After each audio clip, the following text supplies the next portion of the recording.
स्वप्न हे बोलते इंद्रधनु डोळ्यातून सावली भासते तू असता वाटेवरी धुक्यातली वाटोली दवबिंदू पानावरी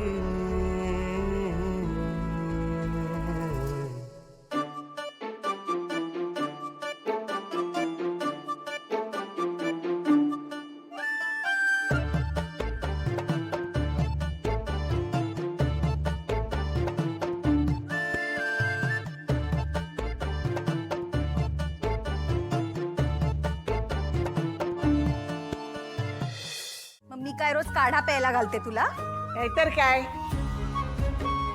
जरा शिक तिच्याकडून चहा कसा करावा ते. अगं सुमी असं काय बोलतेस?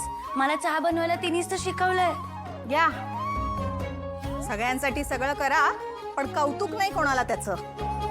बरं झालं तुझ्या तोंडानेच बोललीस म्हणून. बाकी चहा अगदी मस्त झालाय ग बाई, खरंच सांगते तुला.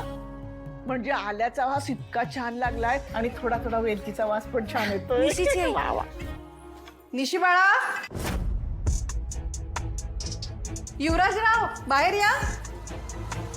मम्मा चल चहा घेऊया. हा घ्या. काय ग, झाली ना झोप छान? खूप छान. काय गाढ झोपले होते मी आज. आणि युवराजरावांना ग, त्यांना थंडी नाही ना वाजली? थंडी. मम्मा युवीला तर इतकी छान झोप लागली, एवढा गाढ झोपला होता ना तो की त्यालाच माहिती नाही की तो कधी बेड खाली जाऊन झोपला. युवराज भाऊजी, कॉफी नको, चहा घ्या. सर्दी झाली आहे ना तुम्हाला, सगळी पळून जाईल. बापू या नाही, या इथे बसा. या या या चला आता निघायला हवा. हो हो. ए काव्या, बॅग घेऊन ये. अरे असं कसं निघता येईल? अजून ओटी भरायची आहे ना. ओटी. ओके मम्मा, घे पटकन काय ते ओटी बिटी अगं, भरायची. 5 परतवणाला आईनी ओटी भरायची नसते बाळा. म्हणून शेजारच्या माधुरीला बोलवलंय मी. ती आली ना की आपण ओटी भरून घेऊया. येतच असेल ती. आली आहेस का? ये बाई, ये लवकर ये. तारिणी, अगं आधी तारिणीची ओटी भरायची, मग तुझी आपण भरणारच आहोत. आजी, पण आधी लग्न माझं झालंय ना. पण तारिणी तुझी मोठी बहीण आहे ना.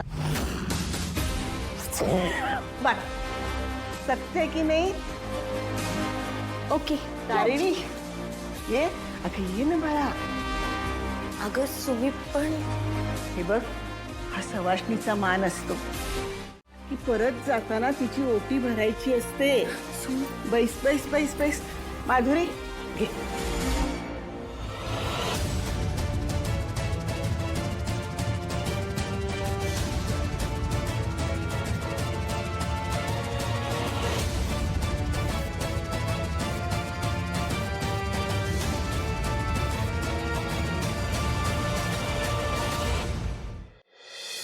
आण. गिफ्ट. हा माझ्याकडून तुमच्या लग्नाचा आहेर. सुमी, च्या पायात जोडवी घालायची. अगं तर तू सगळ्याच गोष्टींना नाही म्हणणार आहेस का तारिणी? अगं, अगं प्रत्येक आजीची इच्छा असते ग, आपल्या नातीला काहीतरी लग्नात द्यावं, म्हणून हे माझ्याकडून. सुमी नको ना ग. अगं, जोडवी हा सौभाग्याचा पहिला अलंकार असतो. जोडप्याच्या प्रेमाचं आणि एकतेचं प्रतीक असतं ते. मुलगी लहान असताना तिच्या पायात पैंजण घालतात आणि पैंजण घातलेल्या पायाने ती घरभर फिरते, बागडते, नाचते. पण जशी ती मोठी होते ना, असं तिचं लग्न होतं. आणि मग तिच्या दोन्ही पायाच्या बोटांमध्ये जोडवी घातली जातात. तिच्या बागडण्याचं तिला भान राहावं, पुढील आयुष्यात येणाऱ्या जबाबदाऱ्या तिने पेलाव्यात, यासाठी जोडवी घालायची असतात. आणि या जोडव्यांचे शरीरावर होणारे चांगले परिणाम वेगळेच असतात. म्हणजे बघ ना, आपलं रक्ताभिसरण चांगलं राहतं, आपली पचनसंस्था चांगली राहते, आपलं मन आणि चित्त शांत राहतं. म्हणून ही जोडवी घालायची असतात बाळा. ही जोडवी पायातून कधीच काढायची नाहीत बरं. केदार,